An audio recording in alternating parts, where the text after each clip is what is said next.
Hi, thanks very much for coming to have a look at the video with us today. Today we're going to be talking about getting more freedom out of your business. So a lot of the business owners that we've dealt with over the years have really started their business for a particular reason, to get more money, to get more freedom, to really have a little bit more control over their life. But what happens in a lot of businesses is that become a slave to the business and get tied into the business. So we're here today to talk about this and create a few different aspects that you can put in place to get a bit more of that freedom and balance into your life out of the business that you run. So typically you didn't start a business to become a slave to it. And there's a balance between the money, the enjoyment, and let's not ignore the family cost of real estate. It can be an interesting life sometimes when you're working Saturdays and you miss out on a lot of the things that other people might get because of their different working week.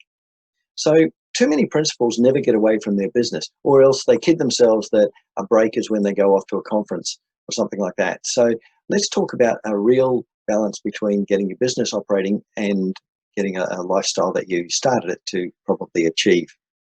And it can be achieved. A number of our clients have got a fantastic life balance between their business and the rest of their life.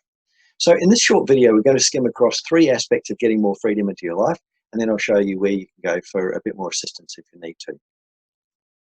So first of all, let's talk about spreading the sales or slash the revenue burden.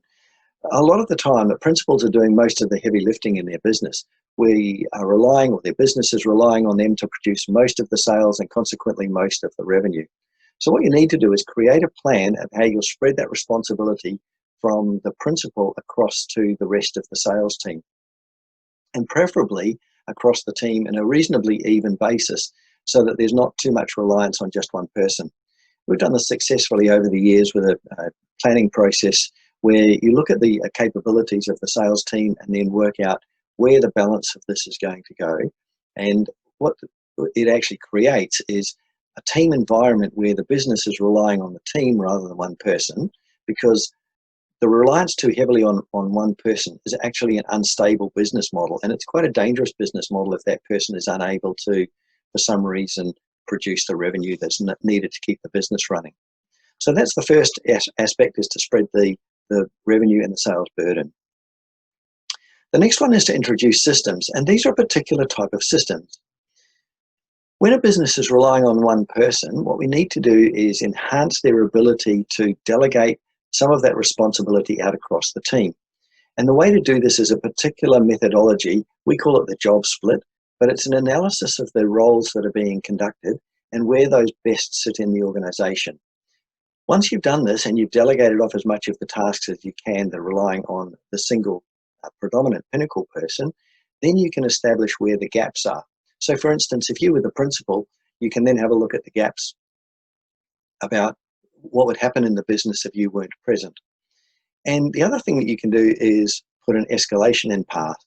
If an escalation path in place. If there are people in the organization that truly don't know what to do next, they need to know where to go, and they need to figure out the issues if they can, but if they can't, they need to know where they can go to seek some guidance. And that doesn't necessarily mean that they always have to go straight to the principal. There's a wealth of knowledge in your business that can help sort out problems at a lower level before they ever get to you. The fourth thing that you need to do is to plan your escape. In other words, you need to keep a fresh mind by having a break every now and then, but these breaks don't just drop out of the blue. You've got to plan them in a calendar methodology for quite some months in advance. So delegate with a job split, establish where the gaps are, put in place the escalation path, and plan for your vacation from the business. So when you are away, what we need to do is also make sure that the team fill in for you. So in order to do this, we've got to give them fair warning about what's going to happen. They've got their own jobs to do, they've got their own lives to lead. And so if we can give them some warning and then recruit them to the cause, make sure that they understand what's going to happen during the time when they are filling in for the role. And in order to do this, the best way of teaching someone that we've found in this instance is to turn the table on them. I.e., instead of saying to them, I'm going to teach you how to do X, you empower them by saying, when I'm not here, you're going to have to do X. It's your job to learn how to do it. I'll help you with anything I can, but in the meantime, you need to learn how to do that, and I will be available to teach you.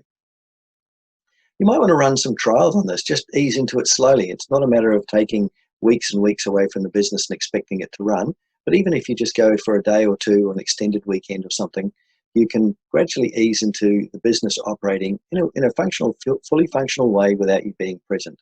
And then just monitor its outcomes with cash flow and various things like that.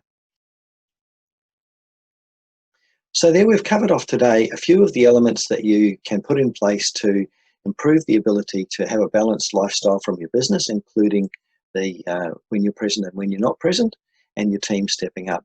There's a whole lot more around this topic. In this short time, we can't cover everything. So to go into more detail, feel free to go to our website, register for one of the webinars that we often hold, or better still, just give us a call anytime to chat about how these things impact on your particular business. Always happy to chat with businesses about how we can improve the systems and the operational methods to give better freedom and better operating systems for the business owner. Thanks very much for watching the video.